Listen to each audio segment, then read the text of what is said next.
Berikut merupakan video demonstrasi kontekstual modul 1.2. Merupakan sebuah gambaran diri saya sendiri di masa depan sebagai seorang guru penggerak. Saya akan mewujudkan sebuah tempat yang orang-orang tidak mengira bahwa itu adalah sekolah.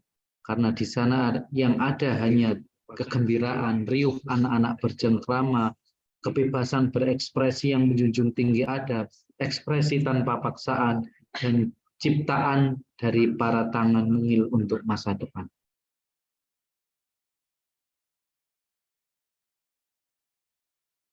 Mewujudkan sekolah impian tempat bertumbuh.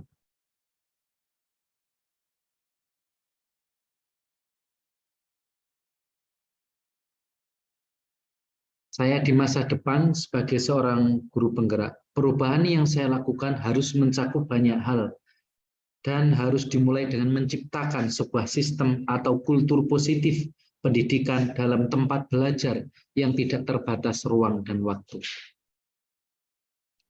Ibaratnya adalah sebuah puzzle yang mana puzzle ini harus kita rangkai untuk mewujudkan sekolah impian tempat bertumbuh. Gambaran saya yang pertama adalah saya harus memiliki jiwa guru yang berpihak pada murid. Saya harus punya cara pandang baru, saya tidak lagi melihat sebelah mata atas nilai siswa X yang dalam angka tergores merah angka 5. Saya harus lebih dalam melihat mereka. Saya harus tahu bahwa pasti dia memiliki sesuatu yang keren. Saya akan bangkitkan yang keren itu untuk melupakan apa yang tadi kita lihat sebelah mata. Pada praktiknya nanti tidak ada siswa yang dianggap lambat, tidak bisa, atau bodoh. Tidak akan ada anak yang dimarahi karena sebatas angka yang rendah. Semua siswa akan fokus pada apa yang mereka kuasai dan berlatih secukupnya pada kemampuan dasar. Harga diri setiap murid adalah mutlak dan nomor satu. Penguasaan kemampuan yang sempurna tidak ada artinya bagi mereka yang tidak menghormati murid lain. Ini adalah puzzle pertama yang harus saya miliki, yaitu guru harus berpihak pada murid. Yang kedua adalah guru harus mandiri.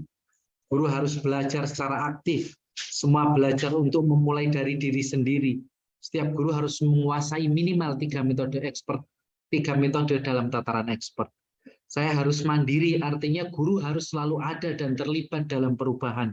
Kita tentu tidak akan membahas pesawat sederhana yang sama sejak 10 tahun yang lalu. Pada praktiknya, guru wajib terus berkembang. Salah satunya pada kemampuan interaksi pembelajaran. Tentu saja salah satunya adalah metode. Saya harus bisa minimal 3 metode yang saya ahli padanya.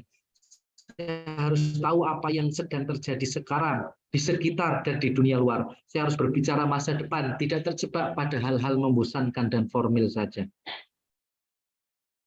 Ini adalah puzzle kedua, yaitu guru harus mandiri.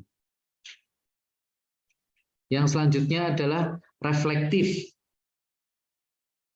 Setiap guru harus mengetahui psikososial setiap siswa, serta meluangkan waktu untuk melakukan ulas baik secara tertulis setiap hari. Bercermin adalah cara terbaik kita untuk kita dapat jujur sepenuhnya pada diri kita sendiri. Cermin akan selalu menyampaikan pantulan diri kita apa adanya. Tidak ada pemanis di sana.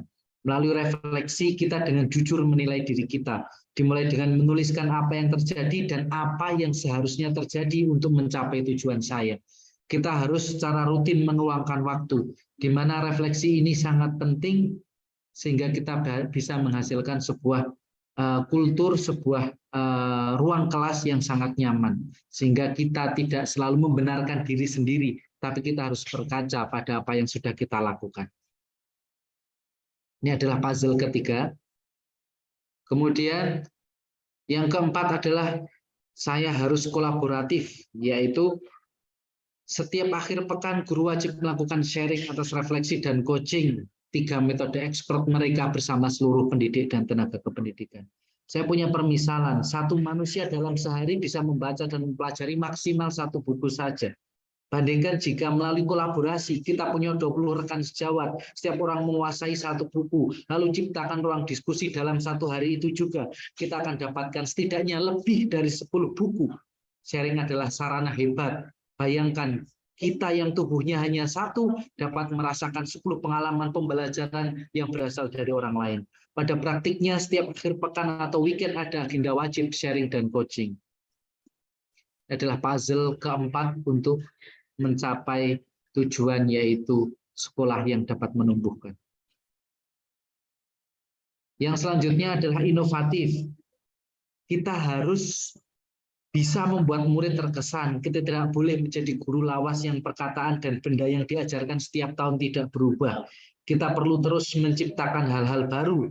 Hal baru tidak melulu tentang media, bisa tutur kata, bahasa, penampilan, cara kita di kelas.